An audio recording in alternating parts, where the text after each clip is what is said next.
और मुझे ये लगता है कि शमशेर और अशोक वाजपेयी दोनों की बातें अपनी जगह सही हैं। सही इस रूप में है कि मुक्तिबोध ने फैंटेसी के बारे में कहा था कि फैंटेसी जो है वो अनुभव की कन्या है, लेकिन वह उससे स्वतंत्र है।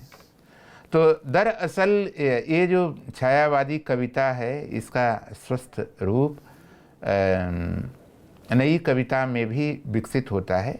स्वस्थ रूप नई कविता में मुक्तिबोध और शमशेर लेके चलते हैं, और जो उसका व्यक्तिवाद वाला पक्ष है वो अज्ञेय धर्मवीर भारती लक्ष्मीकांत वर्मा लेके चलते हैं।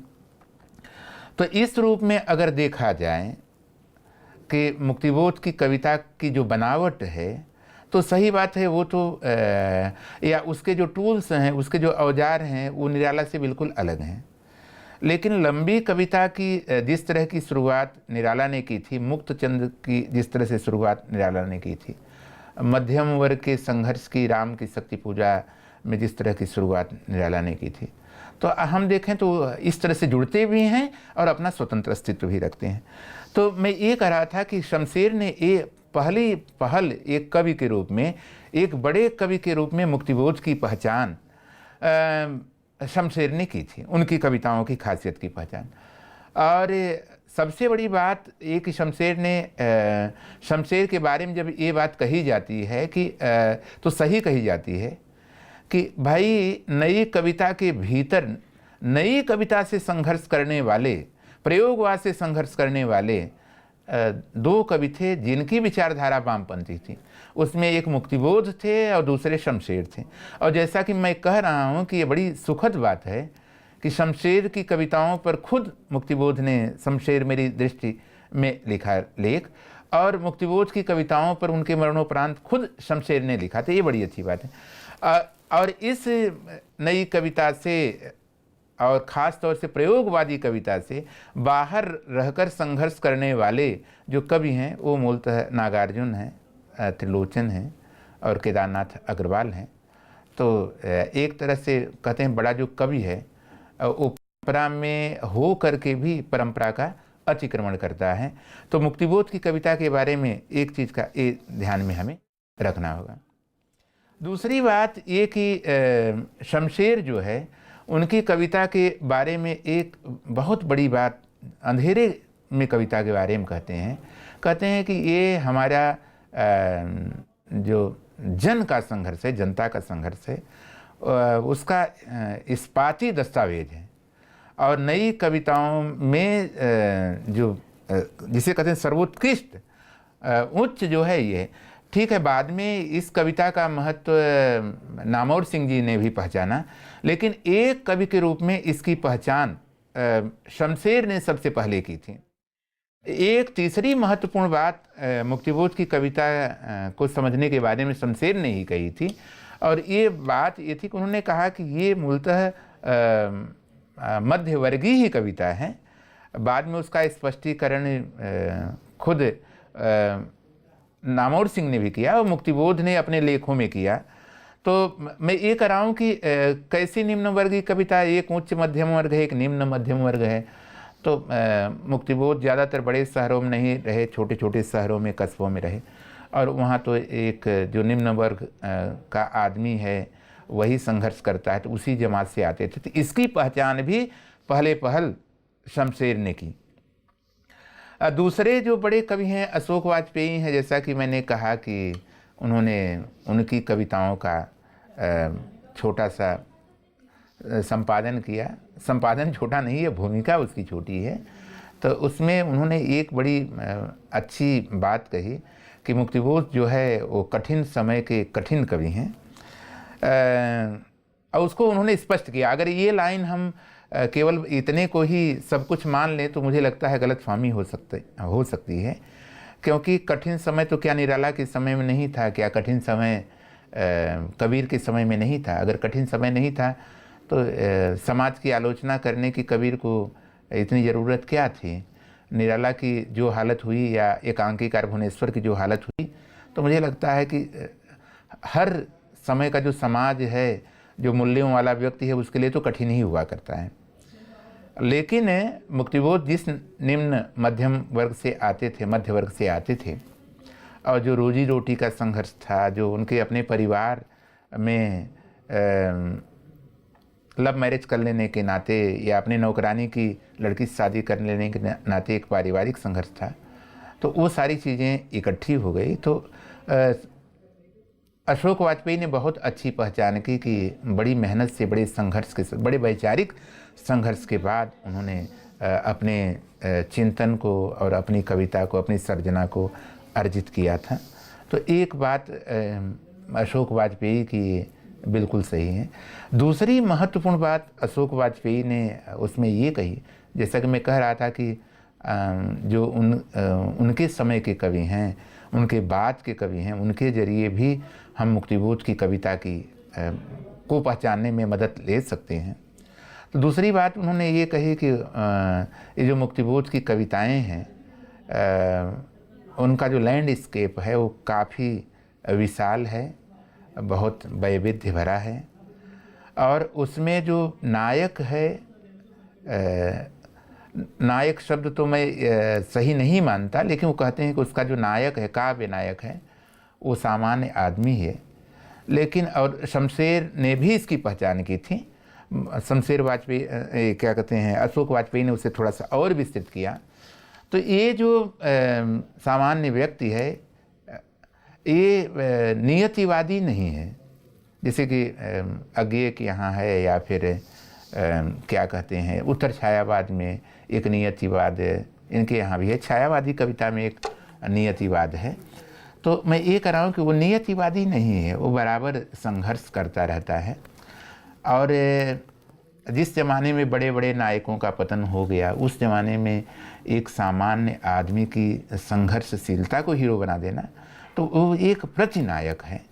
तो ये उन्होंने पहचान की अशोक वाजपेयी ने।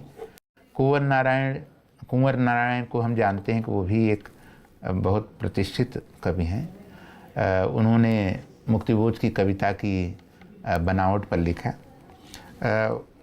उनकी थोड़ा देखने का नज़रिया जिस तरह से अशोक वाजपेयी का काफ़ी सकारात्मक है, शमशेर का भी बहुत सकारात्मक है, उनका भी नज़रिया सकारात्मक है, लेकिन मुक्तिबोध की कविता के कुछ ऐसे पक्षों को उन्होंने उजागर किया जिसे आप उनके काव्य की आलोचना भी कर सकते हैं। उन्होंने कहा कि भाई उसका जो स्थापत्य है, वो स्थापत्य काफ़ी अनगढ़ है और उसका बना बनाया ढांचा नहीं है। तो ठीक है कि उसमें एक पैटर्न तो है, लेकिन एक नियत पैटर्न नहीं है। तो ये कहने वाले, और मुझे लगता है कि इस बात में सच्चाई भी है कि जो बड़ा कवि होता है वो किसी के बने बनाए रास्ते पे नहीं चलता, वो खुद अपना पैटर्न बनाता है। तो मुक्तिबोध ऐसे कवियों में से है। उन्होंने ये भी कहा कि उनकी भाषा का जो भाषा का जितना व्यापक आयतन है, उस भाषा का उतना वजन नहीं है। इसी तरह से बहुत सारी बातें क्या कहते हैं कुंवर नारायण ने उनकी कविता के बारे में कही। तो मैं ये कह रहा था दूसरा जो पक्ष है, एक तो मैंने कहा कि खुद मुक्तिबोध अपनी कविता को समझने में कुछ सूत्र देते हैं, कुछ कवि भी देते हैं। आलोचक को भी हम तीसरी श्रेणी में रख सकते हैं कि वे भी मुक्तिबोध की कविता को समझने में मदद करते हैं। लेकिन दुर्भाग्य की बात यह है कि मुक्तिबोध की कविताओं का जो दायरा है, आलोचना ने अक्सर, सामान्यतः हिंदी आलोचना ने उस दायरे को सीमित किया है। नामौर जी ख़ास तौर से अंधेरे में के इर्द गिर्द और ब्रह्म राक्षस के इर्द गिर्द घूमते रहे।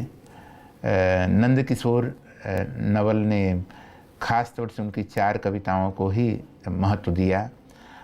उनकी ठीक है सृजनशीलता था, लेकिन सेंटर तो उनका वही है। तो किसी कवि को समग्रता में देखने के लिए ज़रूरी ये है कि हम उसकी कविता से गुजरें।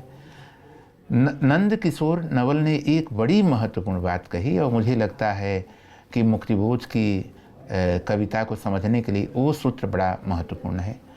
बड़े बड़े आलोचक झोल खा जाते हैं इस बात में कि व्यक्तित्व और व्यक्तिवाद दोनों एक ही चीज़ हैं।